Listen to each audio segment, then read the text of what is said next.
Bien-aimés dans le Seigneur, Shalom. Bon début de semaine, nous commençons une nouvelle semaine de travail. Et nous sommes aujourd'hui le lundi 8 juin 2020. Notre méditation, nous allons la tirer du texte de Ésaïe chapitre 6, verset 8, que nous allons tout de suite lire. Ésaïe chapitre 6, nous lirons le verset 8. Voici ce que déclarent les Écritures. J'entendis la voix du Seigneur disant, « Qui enverrai-je et qui marchera pour nous ?» Je répondis, « Me voici, envoie-moi. » Qui enverrai-je? C'est le thème de ce jour et c'est une question que Dieu se pose, une interpellation de Yahweh l'Éternel, le Dieu Tout-Puissant. Bien-aimés, la rébellion de l'humanité est manifeste. Non seulement elle se comporte mal, mais dans son ensemble, il y a même l'humanité qui cherche, qui souhaite à faire disparaître tous les signes, les symboles du Seigneur. L'Église, combien de personnes ne disent peut-être pas que l'Église, il faut fermer les églises. Combien de gens on ne rencontre pas en train de dire du mal de l'Église, qui est le corps du Christ, symbole de la présence de Dieu sur la terre.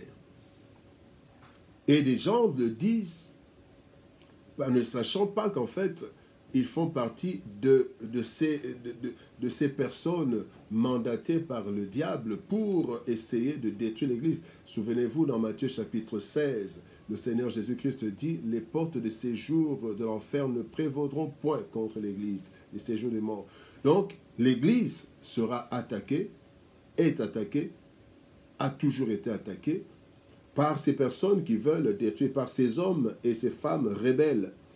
Dans Ésaïe chapitre 1er, verset 2, la Bible dit « Cieux, écoutez, terre, prête l'oreille, car l'Éternel parle, j'ai nourri et élevé des enfants, mais ils se sont révoltés contre moi. » Bien-aimés, le monde s'est révolté contre Dieu et nous avons plusieurs éléments. Nous voyons comment le monde est en train de se détruire. Nous voyons comment l'humanité est en train, des hommes sont en train de tuer des hommes comme des animaux, comment des gens fabriquent des armes, envoient des armes même à destruction massive. Et vous voyez comment des personnes sont en train de mettre beaucoup d'argent en jeu afin de détruire le monde. Et aujourd'hui, nous sommes en train de payer, déjà, nous payons depuis longtemps, nous payons déjà le prix lourd de la mégestion de l'homme. Bien-aimés, même à l'époque, Dieu a choisi de détruire l'humanité. Dieu a choisi de détruire l'humanité, de balayer tous les hommes. Dans Genèse, la Bible nous montre comment le déluge, Dieu a décidé d'éliminer toute vie humaine. Et même toute vie, parce que ce n'était pas seulement les hommes, mais aussi les animaux. Et Dieu a récupéré juste Noé, qui avait été trouvé intègre, ainsi que sa famille. Et donc, sa famille, Noé, sa femme, les enfants, ont bénéficié de la grâce de Dieu. Malheureusement, le mal était déjà dans l'homme et la descendance de Noé n'a pas fait vraiment mieux que les autres. Nous avons dans le chapitre 11 de Genèse, nous voyons la tour de Babel. Et c'est là que Dieu a encore confondu les hommes parce que les hommes, en fait, quand vous voyez dans Jérémie chapitre 17, verset 9, la Bible dit, le cœur est tortueux par-dessus tout et il est méchant. Qui peut le connaître? Voici le cœur de l'homme. Et alors, Dieu cherche ceux qui vont parler pour lui. Dans la version Parole de vie, il est dit, j'entendis la voix du Seigneur disant, qui enverrai-je? Qui sera notre porte-parole? Et c'est ce que Dieu est en train de chercher. Bien-aimés, Dieu cherche ceux et celles qui vont parler d'homme à homme. Il cherche des hommes qui parleront aux hommes, des femmes qui parleront aux femmes, des jeunes qui parleront aux jeunes. Donc Dieu est en train de chercher des personnes qui vont parler à cette humanité. Parce que malgré toute la rébellion, Dieu nous aime. La Bible dit dans Jean chapitre 3 verset 16, Dieu a tellement aimé le monde qu'il a envoyé son Fils unique Jésus-Christ.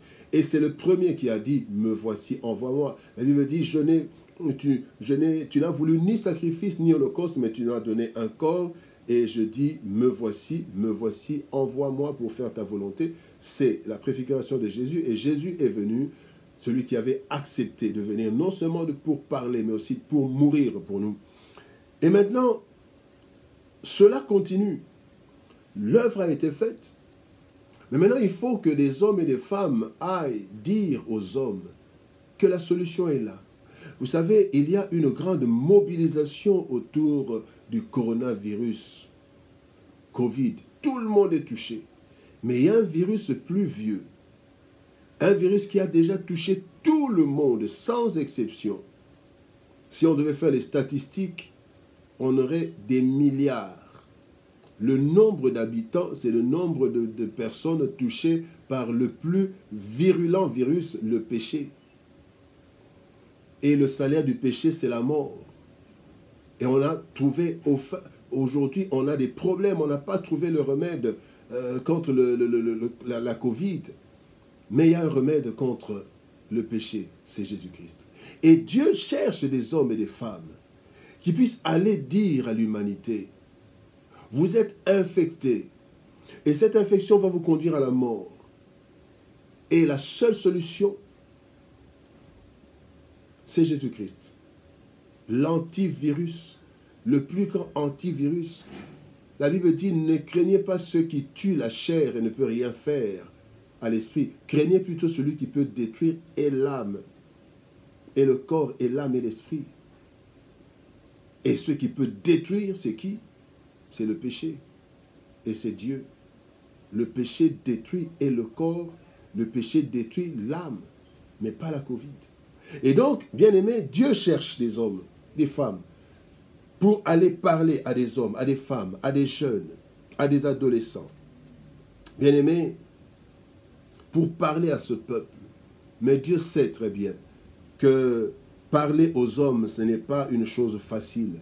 Moïse en a payé le prix. Si Moïse n'est pas entré à Canaan, c'est à cause de la rébellion des hommes qui ont énervé tellement Moïse, et Moïse a commis une erreur, un péché contre le Seigneur à cause des Israélites. Et lui n'est pas entré. Et c'est un risque. Qui va encore accepter d'aller? Qui va accepter d'aller? Moïse a payé les frais, et aujourd'hui, qui? Et il y a 3 conditions. Les hommes que Dieu cherche, les femmes que Dieu cherche, les jeunes que Dieu cherche, il y a 3 conditions qu'il faut remplir. La première condition, c'est qu'il faut avoir rencontré le Seigneur.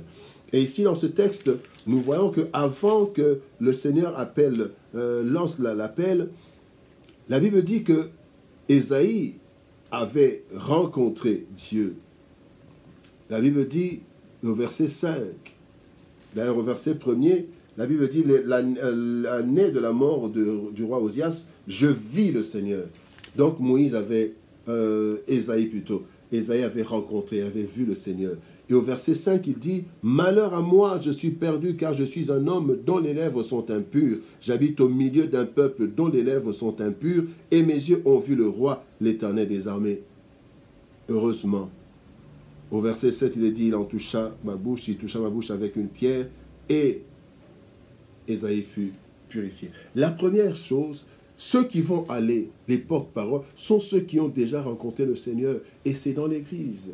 Frères et sœurs chrétiens, Dieu cherche au milieu de l'Église des hommes, des femmes, des jeunes qui vont aller. Et la première condition, c'est avoir rencontré Dieu. C'est ainsi que nous serons des témoins parce que nous l'avons rencontré.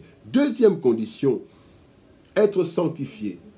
Être sanctifié, être mis à part par le Seigneur, mais aussi soi-même prendre la résolution de se mettre à part. La Bible dit dans Jérémie chapitre 15, verset 19, la Bible dit, « Si tu sépares ce qui est précieux de ce qui est vil, tu seras comme ma bouche. » Nous sommes tous infectés par le virus péché, mais nous pouvons mettre ce qui est précieux de ce qui est vil.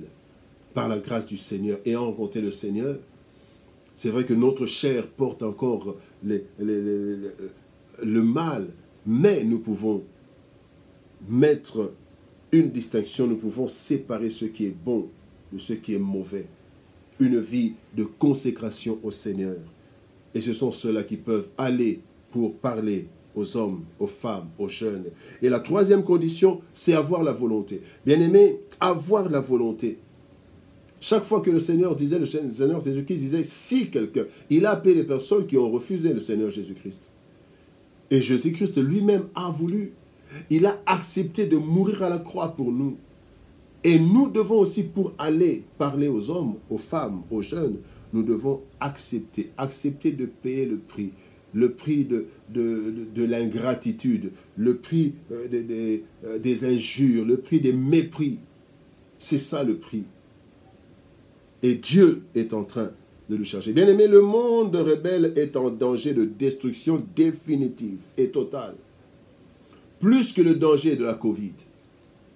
Le Seigneur retarde sa venue parce qu'il nous donne du temps. Quand vous lisez dans 2 Pierre chapitre 3 verset 9, la Bible dit, le Seigneur ne tarde pas dans l'accomplissement de la promesse, comme quelques-uns le croient, mais il use de patience envers vous, ne voulant pas qu'aucun périsse, mais voulant que tous arrivent à la repentance. J'entendis la voix du Seigneur disant, qui enverrai-je? Et qui marchera pour nous? Jésus-Christ avait accepté. Ésaïe avait accepté. Et maintenant, qui va accepter? Mon frère, toi qui me suis, accepteras-tu d'être le porte-parole de Jésus pour parler du Seigneur, parler aux hommes pour leur dire que la mort est là, mais le remède est là. L'antidote du péché, c'est Jésus. L'antidote de la mort éternelle, c'est Jésus. Bien-aimé, qui enverrai-je? Qui ira pour nous? Qui sera mon porte-parole? Le Seigneur cherche des hommes, des femmes, des jeunes qui iront parler aux hommes, aux femmes, aux jeunes pour leur raconter l'histoire de Jésus et leur dire qu'il y a la solution pour la plus grande maladie, le péché. Que Dieu nous bénisse et nous nous retrouvons par la grâce de Dieu demain mardi pour une autre méditation. Shalom.